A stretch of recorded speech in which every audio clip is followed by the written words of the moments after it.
Hello everyone. In this video, we will discuss three important asymptotic notations widely used in the field of computer science. Those are big O notation, big omega notation, and big theta notation. What is asymptotic notations? The efficiency analysis framework concentrates on the order of growth of an algorithm's basic operation count as the principal indicator of the algorithm's efficiency. To compare and rank such order of growth, computer scientists use three notations called as big O notation, big omega notation, and big theta notation. Then let us start our discussion with very first one as the big O notation, represented as big O, and the definition of big O notation is a function t of n is said to be in big O of g of n, denoted as t of n belongs to big O of g of n if t of n is bounded above by some constant multiple of g of n for all large n, that is, if there exists some positive constant c and some non-negative integers n naught such that t of n is less than or equal to some constant multiple of c of g of n for all the n value greater than or equal to n naught. The same is represented definition by using a graph as shown in this diagram.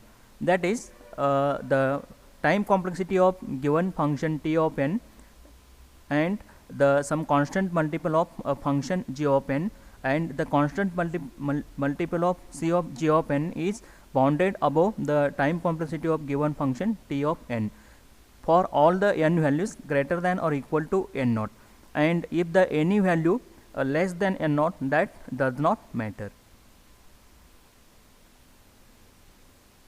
Let us see one example of big O notation. Then prove the following example: 100n plus 5 belongs to big O of n square. Then the solution for the example is, first you have to calculate the constant value. To calculate the constant value for this given equation is 100n plus 5 is less than or equal to 100n, and make the addition of plus n. Then take the common factor as n, then 100 plus 1 you will get 101 into n, and you will get the constant value as constant c equal to 101. Then next you have to calculate what is the suitable value of n to which this equation satisfies. For start choosing the n naught value from 0, 1, 2, 3, 4, 5 like this. Then you have the original equation as 100n plus 5, and as per the definition of the big O notation, 100n plus 5 is less than or equal to 101 into n. Then check for this condition. First initially check the n value as the 0. When you take the n value as the 0, you will get the equation as 5, and again here you will get the equation as 0, but 5 is not less than or equal to 0, that's why condition is false. Similarly, next take the n value as the 1, you will get the value here. Put this n value into this equation, 100n plus 5, you will get the value as 105, and similarly put the n value equal to 1 into this equation as 101 into n, and you will get the value as 101. Again check the values, 105 is not less than or equal to 101, that's why condition is false. Similarly, put the n value is equal to 2, you will get the values are 205 and 202. Again 205 is not less than or equal to 202. Similarly for 3 and 4. But when you put the n value as a 5, when you put n value as a 5 in this equation, 100n plus 5, also in the equation 101 into n, you will get the value as 505, and also here 505, and here the condition is true, that is 505 is equal to 505. Then that's why you can say that this equation is true. 100n plus 5 is belongs to big O of n square for any n value greater than or equal to 5 and with the constant value as 101. Similarly, solve another example. Prove the following example: 100n square plus 4n plus 2 is belongs to the big O of n square. Then here the solution, first you have to find out what is the constant value. Take the highest term, that is 10n square plus n square, make the addition of plus n square, take the common factor as n square, and you will get the value as 10 plus 1 equal to 11n square. Hence you will get the constant value equal to 11. Then next you have to put this equation, consider this equation, that is 100n square plus 4n plus 2 is less than or equal to big O of n square, and just draw this table as shown in this table. Again you have to consider the n naught values from 0, 1, 2, 3, 4 and so on. Take the original equation as 10n square plus 4n plus 2 and is less than or equal to the 11n square, and check for its status. Then first put the n value as the 0, you will get the value here as the 2, and here you will get the value as the 0, but the 2 is not less than or equal to 0, that's why condition is false. Similarly, next put the value 1 into this equation 10n square plus 4n plus 2, you will get value as the 16, and when you put the same n value into this equation 11n square, you will get the value as 11, but again 16 is not less than or equal to 11, condition is false. The next one, put the n value as the 2, then he will get value here as the 50, and here you will get value as the 44, again 50 is not less than 44. Similarly, for when you put the value as the 3 into this equation 10n square plus 4n plus 2, you will get value as the 104, and when you put the n value 3 into this 11n square, you will get the value as 99. Then again 104 is not less than 99. Similarly, for when you put n value as 4, you will get values are 178 and 176. 178 is again not less than 176. Finally, put the value for n as a 5 into this equation 10n square plus 4n plus 2, you will get value as the 272. You will get values are 272, and again when you put the n value 5 into this equation 11n square, you will get value as 275. Then here this condition is true, 272 is less than or equal to 275. Actually the 272 is less than 275. Now this condition holds, and now with this you can realize that this equation belongs to 10n square plus 4n plus 2 belongs to big O of n square for all the n values greater than or equal to 5 with a constant value c equal to 11. Now we can discuss another definition as big omega notation represented as a omega. The definition of big omega notation is a function t of n is said to be in big omega of g of n, denoted t of n belongs to big omega of g of n if t of n is bounded below by some positive constant multiple of g of n for all large n, that is if there exists some positive constant c and some non-negative integers n naught such that t of n, that is the time complexity of a function, is greater than or equal to some constant multiplication of g of n for all n greater than or equal to n naught. The same definition will be represented by using this graph as there is a value n naught up to n, and there is a function t of n, time complexity of a function, and some constant multiple of c of g of n, and the time complexity of any function is bounded above some constant multiple of some g of n, and for all the values less than n naught doesn't matter. Then let us see some examples of big omega notation. Then prove the following example, that is n cube belongs to big omega of n square, where n cube becomes greater than n square when we select constant c equal to 1 and n naught is equal to 0. Again check for the another example, 3n plus 2 belongs to big omega of n, where 3n plus 2 becomes greater than n when we select constant c equal to 3 and n naught is equal to 0. Then another example is 3n plus 3 belongs to big omega of 1, where 3n plus 3 becomes greater than 1 when we again select constant c equal to 3 and n naught is equal to 0.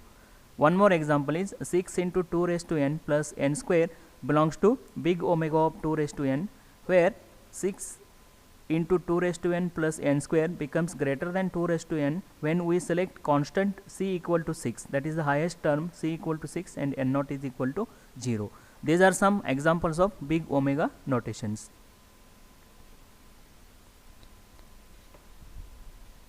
Now let us discuss the third definition, that is big theta notation, represented as big theta. A function t of n is said to be in big theta of g of n, denoted as t of n belongs to big theta of g of n if t of n is bounded both above and below by some positive constant multiples of g of n for all large n. That is, if there exists some positive constants c1 and c2 and some non-negative integers n0 such that the c2 of g of n is less than or equal to t of n. Again, the t of n is c2 of g of n is less than or equal to t of g of n, and the c1 of g of n is greater than the t of n for all the n value greater than or equal to n0. The same will be represented by using this graph. You have a function with time complexity as a t of n, and it is bounded above as the c1 of g of n and bounded below as c2 of g of n with some constant multiples of c1 and c2 and with the functions g of n as shown in this diagram. And again, if all the n value is less than the n0, then that value doesn't matter. Now let us see an example of big theta notation example. Prove the following example of big theta as 3n plus 2 belongs to big theta of n. Then to solve this equation, first you have to find out the constant values are c1 and c2. Then first you have to calculate the constant value c2 by using for 3n plus 2 is greater than or equal to n, then you will get constant c1 equal to 3. Similarly, to get the constant value for the c2, then you have to calculate for 3n plus 2 is less than or equal to n equal to 3n plus n. Make the addition of 3n plus n, similar to big O notation, 3n plus n. Take the n common factor, you will get 3 plus 1 equal to 4n, and you will get the next another constant value, constant c2 equal to 4. Then by using this equation, now you have to solve this. By using this equation, now you have to solve to get the exact value of n. Then starts with n0. Put this equation 3n plus 2 is greater than or equal to 3n. This is for your similar to your big theta. This similar to it is big omega notation. Similarly, this one you have to solve it for the big omega, big O notation as n0 3n plus 2 less than or equal to 4n. Then first solve this equation, put the n value as a 0 into this equation 3n plus 2, you will get value as the 2, and when you put 0 into this 3n, you will get value as the 0, and you can say 2 is greater than 0, status is true. Again, to this equation n0 value as a 0, put this value into this one 3n plus 2 is less than or equal to 4n. Here you will get value as the 2, but here you will get value as the 0, but 2 is not less than 0, that's why condition is false.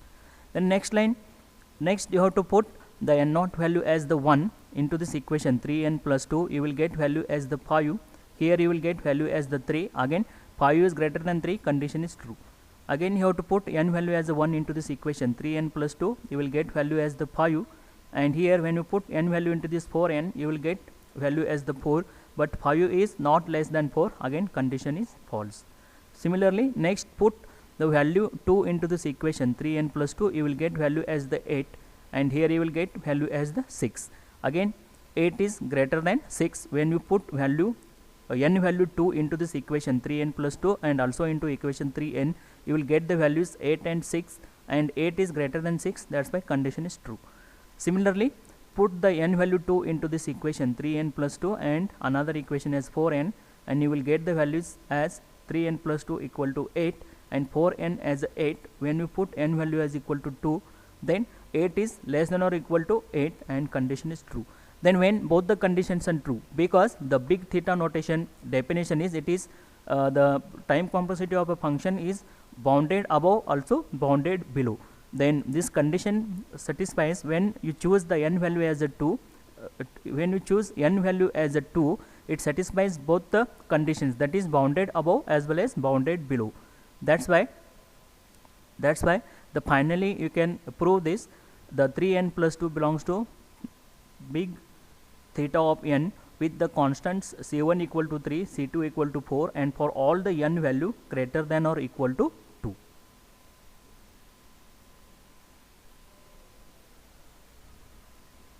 Next we can discuss the basic asymptotic efficiency classes already identified and defined by the many computer scientists, and almost every algorithm we are discussing or we are using in the field of computer that belongs to this one of the basic efficiency classes that we can discuss here. Those are called as basic asymptotic efficiency classes. The first one is called as the class 1, and its name as a constant and it is used for a sort of best case efficiencies. Very few reasonable examples can be given, since an algorithm's running time typically goes to infinity when its input size grows infinitely large. The typical example is for a sequential searching, and if the key element is found at the very first position, then we can say the efficiency class is 1. The next class is called as the log n, and its name is called as the logarithmic class, and it can be used when typically a result of cutting a problem's input size by some constant factor on each iteration of the algorithm. Then in such cases the efficiency class is logarithmic. Next one is called as the class name as a n, and it is called as a linear, and it is considered when algorithm that scan a list of size n. For example, again the sequential search belongs to this class because we need to search key element by comparing each and every element in the given array. Next one is called as n log n, and its name is called as the n log n. Then the many divide and conquer algorithms, including merge sort and quick sort, all such belongs to this category, as the average case belongs to this category called as n log n. Next one is called as the n square, class name as a quadratic. Then the many algorithms that includes or that requires 2 embedded loops belongs to this category, and the example is called as the n by n matrices, or we are performing addition and subtraction on n by n matrices. Those belongs to this n square efficiency class. Next one is called as the n cube, and the name as the cubic, and typically again the algorithms that includes 3 embedded loops belongs to this category. Most example or the most widely used example is called as the matrix multiplication. To perform matrix multiplications we require 3 loops, that's why this belongs to matrix multiplication belongs to this n cube classes. Next one is called as the 2 raised to n, class name as the 2 raised to n, its name as the exponential. Then typically some algorithms that generate all subsets of an n element set, often the term exponential is used in the broader sense to include this and larger orders of growth as well. Then some of the examples like subset of on n element examples are belongs to this exponential. Then one more is called class is called as the n factorial, class name as the factorial, and typically for algorithms that generates all permutations and combinations of given n element set belongs to this category called as the n factorial category. Then with this we can conclude this video by considering the basic asymptotic notations and the basic asymptotic efficiency classes most widely used in the field of computer science.